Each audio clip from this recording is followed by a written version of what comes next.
Hello കൂട്ടുകാരെ, നമുക്കിന്നൊരു തക്കാളി ചട്നി തയ്യാറാക്കി നോക്കിയാലോ. ഇതിന് ആവശ്യമായത് ഒരു സവാള, 3 തക്കാളി, 8 വെളുത്തുള്ളി അല്ലി. അപ്പോൾ കൂടുതൽ ഉണ്ടാക്കണമെങ്കിൽ ഇതിൻ്റെ എണ്ണം വർദ്ധിപ്പിക്കണം. ഞാനിവിടെ ഒരു 3-4 പേർക്ക് കഴിക്കേണ്ടതാണ് ഉണ്ടാക്കുന്നത്. അപ്പോൾ ആദ്യം തന്നെ ചൂടായ വെളിച്ചെണ്ണയിലേക്ക് തൊലി കളഞ്ഞ് വെളുത്തുള്ളി അല്ലി ഇട്ട് കൊടുക്കാം. വെളുത്തുള്ളി അല്ലി ഇട്ട് കൊടുത്ത് കുറച്ച് സമയം വഴറ്റി അതിന് ശേഷമാണ് നമ്മൾ ഇതിലേക്ക് സവാള ചേർത്ത് കൊടുക്കുന്നത്. വെളുത്തുള്ളി അല്ലി കുറച്ച് സമയം ഇളക്കി കൊടുക്കാം. അപ്പോൾ ചെറുതായിട്ട് വഴന്നു വരുന്ന സമയത്ത് നമുക്ക് ഇതിലേക്ക് നമ്മുടെ ഉള്ളി ഇട്ട് കൊടുക്കാം. അപ്പോൾ സവാള ഇട്ട് കൊടുത്തിട്ടുണ്ട്. അത് നന്നായി ഒന്ന് ഇളക്കി യോജിപ്പിച്ച് ഇതിന് ശേഷം നമുക്ക് ഒരു പാത്രം മൂടി കൊണ്ട് ഇതിനെ അടച്ചു വയ്ക്കാം. അപ്പോൾ തന്നെ ഇതിൻ്റെ ഫ്ലെയിം സിമ്മിലേക്ക് മാറ്റി വെക്കേണ്ടതാണ്. അപ്പോൾ ഏകദേശം അത് വഴന്ന് വരുന്ന സമയത്ത് തക്കാളിയും കൂടി ചേർത്ത് കൊടുത്ത് ഇളക്കി യോജിപ്പിച്ച് വീണ്ടും മൂടി വയ്ക്കാം. അപ്പോൾ നിങ്ങൾക്ക് ഞാൻ ഇവിടെ ഷെയർ ചെയ്യുന്ന വീഡിയോ ഒക്കെ ഇഷ്ടപ്പെട്ടെങ്കിൽ ലൈക്ക് ചെയ്യണം, കമൻറ്റ് ചെയ്യണം, അതുപോലെ സബ്സ്ക്രൈബും ചെയ്യണം. കൂട്ടുകാർക്കൊക്കെ ഷെയർ ചെയ്ത് കൊടുക്കണം. അപ്പോൾ ഏകദേശം വേവ് ആയ സമയത്ത് ഇതിലേക്ക് ഉപ്പ്, ആവശ്യത്തിനുള്ള ഉപ്പും കൂടി ഇട്ട് കൊടുത്ത് ഒന്ന് ഇളക്കി യോജിപ്പിച്ച് വീണ്ടും ഒരു തവണ കൂടി നമുക്കിതൊന്ന് മൂടി വയ്ക്കാം.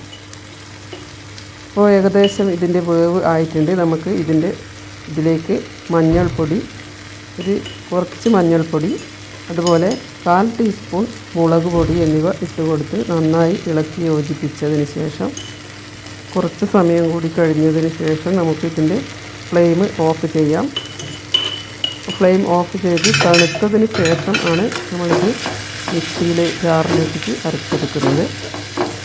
ഏകദേശം ഇതിൻ്റെ വേവ് ആയിട്ടുണ്ട്. അത് ഓഫ് ചെയ്തു. ചൂടാറിയതിന് ശേഷം മിക്സിയുടെ ജാറിലേക്ക് മാറ്റിയിട്ടുണ്ട്. നമുക്കിന്ന് അരച്ചെടുത്തിട്ട് വരാം. അരച്ചെടുത്ത ഈ തക്കാളി ചട്നിക്ക് നമുക്ക് ഒരു വറവ് ആക്കി അതിലേക്ക് ഇട്ട് കൊടുക്കണം.